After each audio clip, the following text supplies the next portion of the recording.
when I hear about black people voting for Donald Trump, I'm like, what the fuck is you thinking? Because, I mean, everything he says sound good on paper, but do you really think he mean that for you? And I don't think he's just racist against, like, I don't think he just hates black people or minorities. I don't think he really care about white people either. Only rich people. I mean, white people, he's less. He'll be more apt to give a chance. I mean, think of everything he's saying. His rhetoric. It sounds good on paper. Lift yourself by your own bootstraps. Don't take government handouts. Close the borders. All that shit.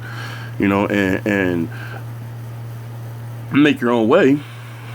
But think about it like this. You and your wife. You own a house. Meet a man on the streets. He has nothing. He comes to you. You let him in his house. You let him in your house. Your wife does. You don't want to. Right? So you make this, I mean, you give the man a job at your firm or your little office, wherever you work, but you're taxing the shit out of the shit.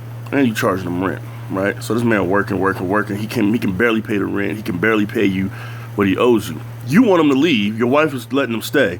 You want him to leave. You can't just say, I want you to leave. Because, I mean, your family will just hate you for that. So you gotta, this is what you do. You tax the shit out of his paycheck and you charge him exorbitant amounts of rent. He comes to the point where he has to ask for money. He asks you for money. He asks your wife for money. Of course, your wife's gonna give it to him because, you know, she wants to see him succeed. And you don't do all this stuff blatantly. You know what I'm saying? You telling him the whole time, like, hey man, you a man, dog. You gotta lift yourself by your own bootstraps and all that, man. You work hard. You're doing it. I see you. You out there working. Good job, right? Whole time, so he's getting encouraged by your false words because he's thinking that you really mean this shit. But the whole time, you playing a nigga. Like, you don't care. That's why you tax him so high. You know, and so he comes and borrows money from your wife, and he borrows money from you, and then you tax him on that, right? Because your whole objective is to get him to leave. Your whole objective is for him to not be there because you don't like him based on whatever you don't like him for. You just don't like him, right? So it gets to the point where he can't pay you back. He can't pay his rent because he owes you money and rent. So what does he do? He has to leave living in your mansion. They're going to try to find some broke, busted down house that he can afford. All the time, he still owes you. Now, same time he's living there, somebody else shows up. You know, they desolate. But for whatever reason, you like to cut it. You want to bring this man in. You like to cut at his jib. So you let him in. Give him a job, same thing you did with the other dude, but you don't charge him as much in taxes. And when it comes to his rent, you don't charge him that much in rent. You give him more of a pass. And while your whole family and your wife, and I mean, some of your family agree with you, your sons, a couple of your daughters. But I mean, while majority of your family's like, why are you doing this to him and not for him? You're just like, well, you know, this man works hard. He's not complaining. Because the other dude is always upset because he's getting taxed. He's getting taxed out the ass and he can't even provide for himself. He can't even stand on his own 2 feet because he always owes you something. So he's always like, man, this is hard. This is crazy. And so you don't like him even more because he's complaining, according to you. But this man that you just helped, the second guy, he has no reason to complain. So no, he's not complaining like the other guy is. Because he doesn't have to. Because you kind of made it easier for him. You didn't just blatantly lay out the red carpet for him. But his taxes ain't his taxes. And his rent ain't his rent. And as a matter of fact, and he still borrows money from you. But when he gets too poor to pay you back, what do?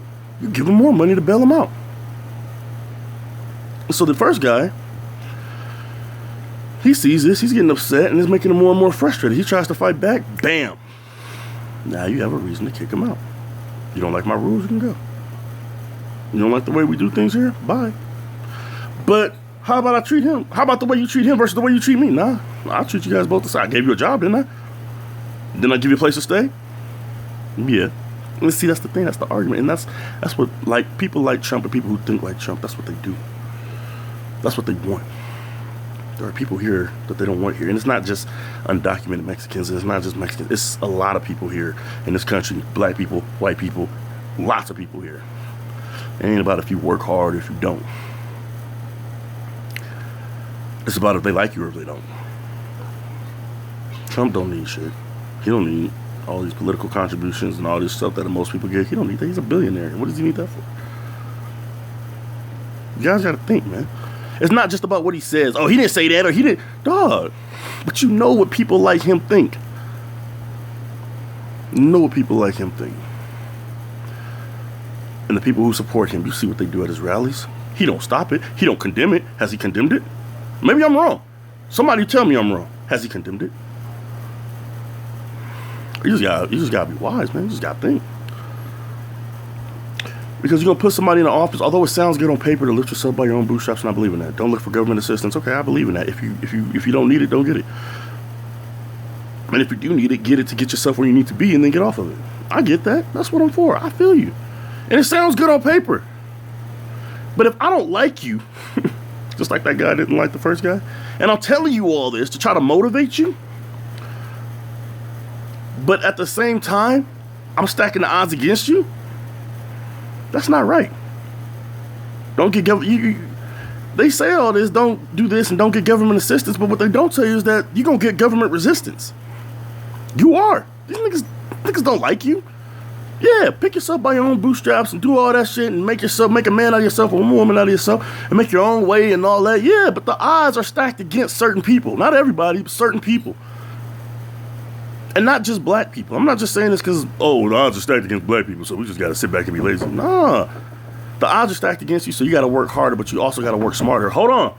You got to be more decisive in your decision making. The reason why is because they want you to fail. So you have to figure out what their plan is. Not all black people. You know what I'm saying? Like if you poor people pretty much, you got to figure out what their plan is. You got to figure out, get your education, yeah. But be smart. Don't try to play by the rules because it's their rules. Play by the rules within the set of the laws, so because you're going to get condemned if you don't. But understand, these are their rules. These are their laws. So you got to beat them at their own laws so that when they try to condemn you for breaking their laws, you can take them down too. And that's the one thing that rich people, the one thing that people like Donald Trump are all about. And they're all about this one thing. And if you can turn it on them, if you can make the decision, either condemn you or preserve this, they'll do the second one. It's self-preservation. They don't care about the laws. They make the laws, they break the laws. But they do care about public opinion because public opinion is what's keeping that money. They sway the public supports them, they keep that money coming in. So if you can make it against you, their self-preservation or condemning you, they don't self-preserve. And that's not easy, it's tricky because they've been doing this for a minute. But I mean, you can do that. We can do that. We're a country. I mean, it's not about trying to make America great again. It's about trying to restore, to me.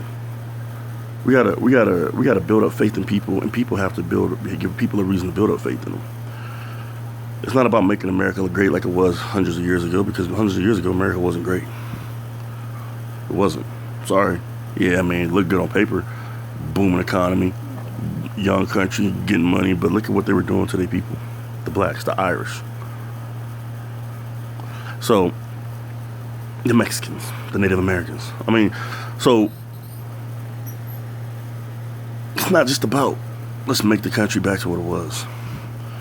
It's about, let's make the country better than what it was. It starts with the people. It starts with you. It starts with me.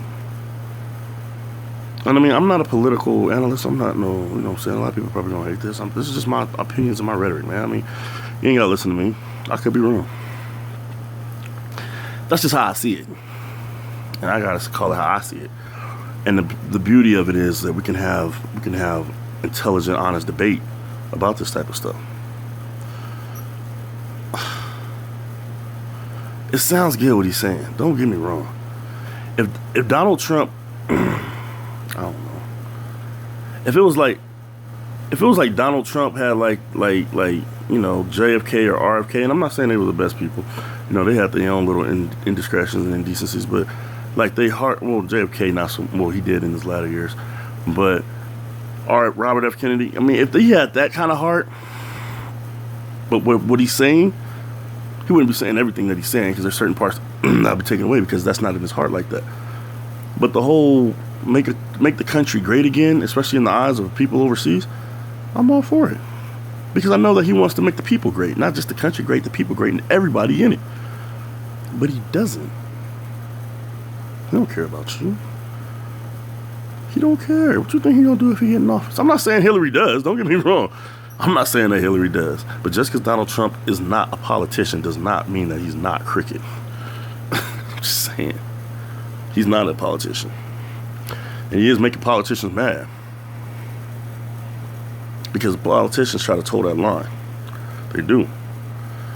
Even Republicans, even conservatives. And there's racism on both sides. There's hatred on both sides. But they got to toe that line and look good in the public. See, Donald Trump is telling you, I don't like you, and I'm going to fuck you up if you put me in office.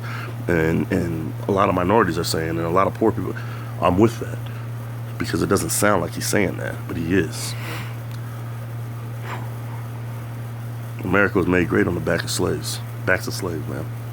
Keep it 100. It was. Keep it 100. This isn't a black or white thing. Because you're still a slave. The new slavery is dead. It's not a black or white thing. It's not. I promise you. It's not. Care less. All I'm saying is be smart. I don't know who to vote for. I'm not going to lie. I don't know. But I know who not to vote for. You feel me? I know who not to vote for. And I'm not going to vote for a person. I'm not going to, I don't know if I'm not going to vote for Hillary. Because she cricket. She feels the exact same way Donald Trump feels, in my opinion. She just don't say it. But just because he's honest and blatant about how he feels, doesn't mean you should invite the killer in your house. You got 2 killers knocking on the door. One says, motherfucker, I'm a killer, I'm going to kill you. You let me in this house, I'm going to kill you. I'm going to kill you and all your family. And you got another killer that says, I want to take care of you, I'll help you out the best that I can. Sure, I've killed people in the past when they let me in, but, you know, that was my past. Nigga. They both killers. You know, if the second one, I mean, I would understand if like Hillary's the second one, obviously. And I would understand if you invited her in, I mean, because, you know, she's making an argument that she's not doing that anymore, even though they both killers. But damn, nigga, you don't just invite the killer in if he says he's a killer. Close the door. The nigga said, I'm gonna kill you. Why would you let him in your house? Same thing, man. I mean, to me, it's the same concept. So, vote for who you want to vote for. Leave comments down if you want to. I don't care, man. Like, do what you know. I mean, let's have an honest debate. I really do. Like, I want to see other people's opinions about this. Please enlighten me, because I'm not the most educated on this shit. I promise you. This is all just speculation and opinion for me. It just seems, I think, I'm not very educated on this political shit, but I am a pretty good reader of people, I think. And although I can't get a real honest read on somebody like Donald Trump or Hillary Clinton or anybody I've never actually met, because whoever they are on camera is different than whoever they are off camera. Except, well, maybe in Hillary's case, I think Donald Trump is the same both ways, but I really truly feel and believe that I've got a good read on this person. He does not care about you, not because you're black. He probably just has an extra bit of indignation or hatred in his heart because you're a minority. But you're not where he's at. And you're not where he's at, and it's your fault. Even though odds are stacked against poor people in this country, this is your fault. See, there's a new racism. There's still old racism. But the new racism is rich versus poor. And if we as the poor, and I'm not saying like poor, like desolate living on the streets. You can still be middle class and be poor. I'm saying it's rich. It's the top 1%, and those who they allow into that club. And I'm not gonna lie, some people are just allowed in. I mean, look at the history of anybody who's made it big. You'll find some shady shit in their past that got them there. I promise you. Even the most good-hearted ones. Even Obama. I'm not gonna front. And I voted for him. And I believe in what he's doing. But you dig in his past, which they've done, you're going to find some shady shit. Because most people who get to the top, they don't get there honestly. I'm sorry, this is America. You're not going to get to the top, honestly. You're going to have to do something along the way to get you there. Because the game wasn't made for honest people to make it. You may repent. You may have a change of heart on your way there, and God may bless. There's a very few. I say, okay, fine. Maybe there's like 1% who made it to the top, who made it to the American dream, who actually honestly made it there on their own, did it honestly. And those people are usually the people that care, like Bill Gates, care about the people below him. Andrew Rockefeller was the one that's told rich people to start charity during the Gilded Age. He was the one. And he was crooked too. But at least he had enough insight to say, hey, we got to give back to the people. And that's when they started doing all these charities. That's just my opinion, man.